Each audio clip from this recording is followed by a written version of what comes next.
Hi, I'm Mary Ellen Gavious, and this spring my husband and I, through the company Nikan, were gifted with a trip to Japan, which Paul earned through his efforts with the company. And Japan was fascinating. We found the most interesting things were sometimes the smallest things. For example, most of the bathrooms had bidets in them. That was something different from North America. The Japanese food was fascinating in that you at a typical meal there we were served 8 to 10 dishes, but small quantities of each. There was usually a fish dish and rice and something fermented because fermentation adds to digestion. And there were edamame beans and surprisingly, when Americans think of Japanese food, they think of sushi. That in Japan is considered a snack and not a meal. So those things were very different. As blind people, communicating with people who didn't speak English got quite interesting. We had a really good experiences. People were quite willing to do what they could. Sometimes, if they wanted us to go in a particular direction, they let us touch their hands or they grabbed our hands and pointed the direction that they wanted us to go. One woman who was serving the banquet grabbed our hands and our utensils and to make sure we understood what was being served. Other people just quietly came and placed things in front of us and didn't tell us. So that was interesting. We were often with a group and we had an interpreter with the group. So we were isolated from the need to communicate in Japanese, but that was okay. When we did go out on our own, we took a train, we took a subway, and you really do stand up and hang on to straps, and they really do push you in as tightly as they can. You were quite literally touching fellow passengers. Your bodies are touching their bodies in the subway because it's crowded. Um, but everyone is very polite and orderly, and it's quite efficient. They say that if you are taking a train and it's due to leave, it leaves. And if the Prime Minister of Japan is late, he's out of luck and has to take the next train.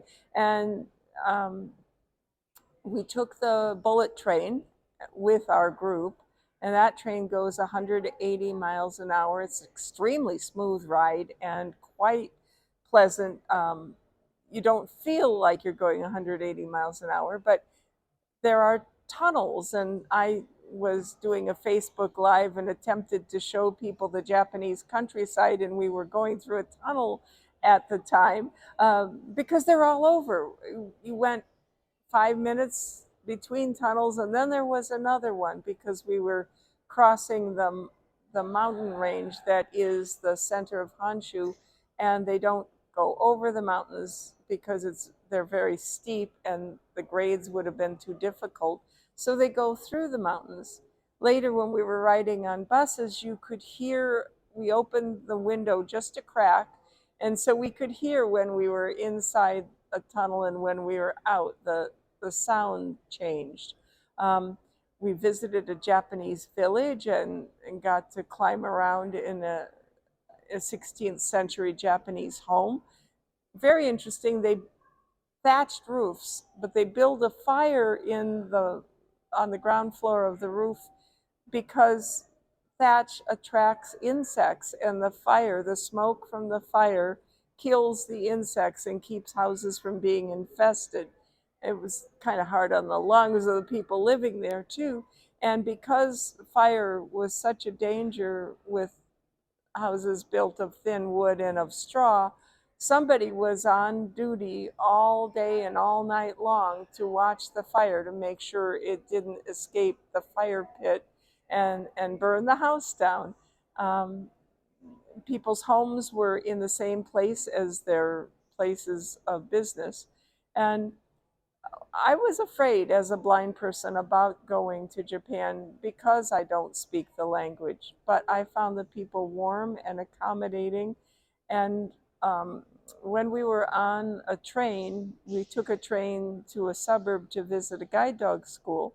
And we were in the back car of the train. They put us in the car reserved for children, the elderly, and the handicapped, which is not what we would have chosen, but we didn't know that that was what had been done, again, because of the language.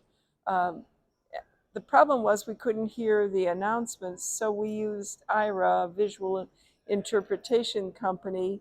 They could see where the train was, where we were through GPS, and they told us when we reached our stop because we didn't know.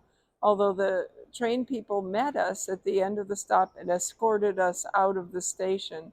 So it was quite interesting. People were friendly and helpful, uh, but we didn't have the troubles I was afraid we were. And it's increased my confidence to go traveling as a blind person because it was my first experience out of North America.